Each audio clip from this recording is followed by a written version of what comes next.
Corona महामारी के बाद एक नई बीमारी का खतरा फिर से सताने लगा है। चीन में एक रहस्यमय बीमारी सामने आई है, जिसके कारण अस्पतालों में भर्ती होने वाले लोगों की संख्या में बढ़ोतरी हो रही है। चीन में फैल रही इस बीमारी ने एक बार फिर सभी देशों की चिंता बढ़ा दी है। आइए जानते हैं इस रहस्यमय बीमारी के बारे में विस्तार से। कोरोना महामारी ने जहां पूरी दुनिया को हिलाकर रख दिया, वहीं एक बार फिर से एक नई बीमारी के आने की आशंका जताई जा रही है। इस बार भी इस नई बीमारी की शुरुआत चीन से हुई है। चीन के उत्तर पूर्वी इलाके में स्थित लियाओनिंग प्रांत के बच्चों में इस रहस्यमय बीमारी निमोनिया के लक्षण जैसे फेफड़ों में सूजन, सांस लेने में दिक्कत के साथ ही खांसी और तेज बुखार दिखाई दे रहे हैं।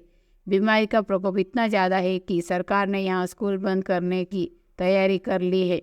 इस बीमारी के लक्षण निमोनिया से मिलते जुलते हैं, लेकिन इसके कुछ लक्षण निमोनिया से बिल्कुल अलग है। WHO ने सभी इस बीमारी को लेकर चेतावनी जारी की है। निमोनिया आपके फेफड़ों में बैक्टीरिया, वायरस या कवक के कारण होने वाला एक संक्रमण है। निमोनिया के कारण आपके फेफड़े के ऊतकों में सूजन हो जाती है और आपके फेफड़ों में तरल पदार्थ या मवाद पैदा हो सकता है। इस संक्रमण का सामना बच्चों और बूढ़ों लोगों को ज़्यादा करना पड़ता है और इससे जान जाने का खतरा भी बना रहता है। निमोनिया के लक्षण हल्के से लेकर गंभीर हो सकते हैं। 2022 में आई WHO की एक रिपोर्ट के मुताबिक एशियाई और अफ्रीकी देशों में इस संक्रमण के कारण मरने वाली संख्या काफ़ी ज़्यादा है। चीन में फैली ये बीमारी निमोनिया से क्यों अलग है, इसके बारे में कुछ बताएंगे। अगर निमोनिया के लक्षण सामान्य लक्षणों की बात करें तो इसमें बलगम और बिना बलगम के साथ होने वाली खांसी, बुखार, ठंड लगना और सांस लेने में दिक्कत होना। लेकिन अगर चीन में फैले इस रहस्यमय निमोनिया की बात करें तो इसके लक्षणों में बिना खांसी के तेज बुखार और फेफड़ों में सूजन शामिल है। एंटीबायोटिक्स, एंटीवायरल और एंटीफंगल दवाओं की मदद से निमोनिया का इलाज किया जा सकता है। इस संक्रमण से ठीक होने के लिए व्यक्ति को कुछ हफ्ते से लेकर 1 महीने का भी समय लग सकता है। क्या है निमोनिया के लक्षण? इस संक्रमण के लक्षणों का बात की जाए तो इसमें शामिल है छाती में दर्द, खांसी आना, थकान और बुखार। यह गंभीर संक्रमण पीड़ित के फेफड़ों पर अटैक करता है। यह इतना खतरनाक है कि निमोनिया के शिकार बच्चों को तुरंत ही अस्पताल में भर्ती करने की ज़रूरत पड़ रही है। WHO का क्या कहना है इसके बारे में? WHO ने प्रेस कॉन्फ्रेंस में कहा कि इस बीमारी के बारे में चीन ने 13 नवंबर 2023 को स्थानीय मीडिया को बताया था। स्वास्थ्य एजेंसी ने चीन से इस बीमारी से जुड़े मामलों पर कड़ी निगरानी रखने के लिए भी कहा है। साथ ही WHO ने इस बीमारी के बारे में चीन से और अधिक जानकारी देने के लिए भी कहा है। क्या है WHO की गाइडलाइंस? चीन में फैल रहे इस खतरनाक निमोनिया वायरस को लेकर WHO ने कुछ गाइडलाइंस जारी की है। इस गाइडलाइंस में लोगों को सावधान रहने की सलाह दी गई है। साथ ही लोगों से यह भी कहा गया है कि वह साफ सफाई का ध्यान रखें और शरीर में कोई लक्षण दिखने पर तुरंत डॉक्टर से संपर्क करें।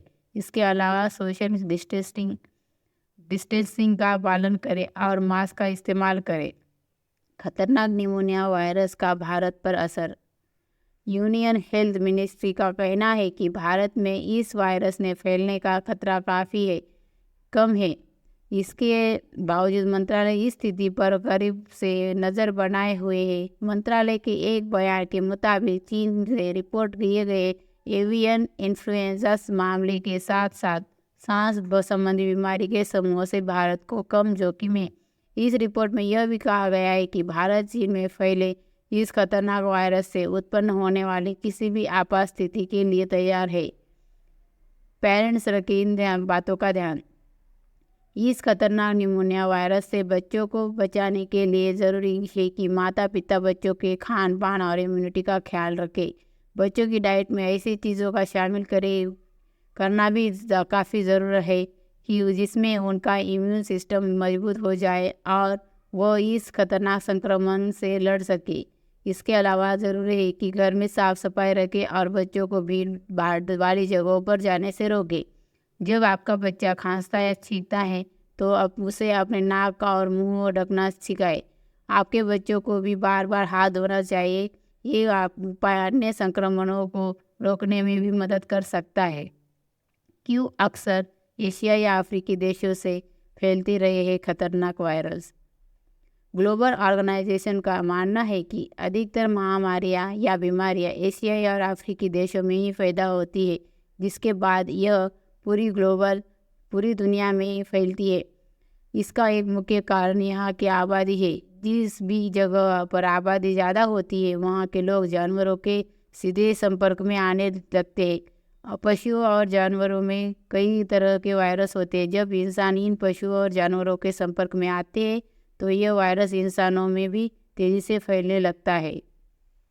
इस तरह के मामले चीन से क्यों सामने आते हैं? अगर यह कहा जाए कि किसी भी नई बीमारी या महामारी की शुरुआत चीन से होती है तो यह कहना भी गलत नहीं होगा। कोरोना महामारी इसका जीता जागता उदाहरण है। चीन को लेकर बीते कुछ सालों में जो रिपोर्ट्स आई है उनके मुताबिक चीन के बाज़ारों में कच्चा या अधपका मांस भारी मात्रा में बेचा जाता है, जिससे सांप और चमगादड़ भी मिलते हैं। इसके अलावा बता दें कि सिर्फ चीन ही नहीं, कई एशियाई देशों जैसे थाईलैंड और इंडोनेशिया में भी जिंदा जानवरों को बेचा जाता है। ऐसी जगहों पर जानवरों को एक साथ रखा जाता है जिससे कोई भी वायरस आसानी से दूसरे जानवरों और इंसानों में फैल जाता है। अगर आपको ये जानकारी अच्छी लगी है तो प्लीज़ इस चैनल को सब्सक्राइब कीजिए और इस वीडियो को लाइक कीजिए। Thank you for watching.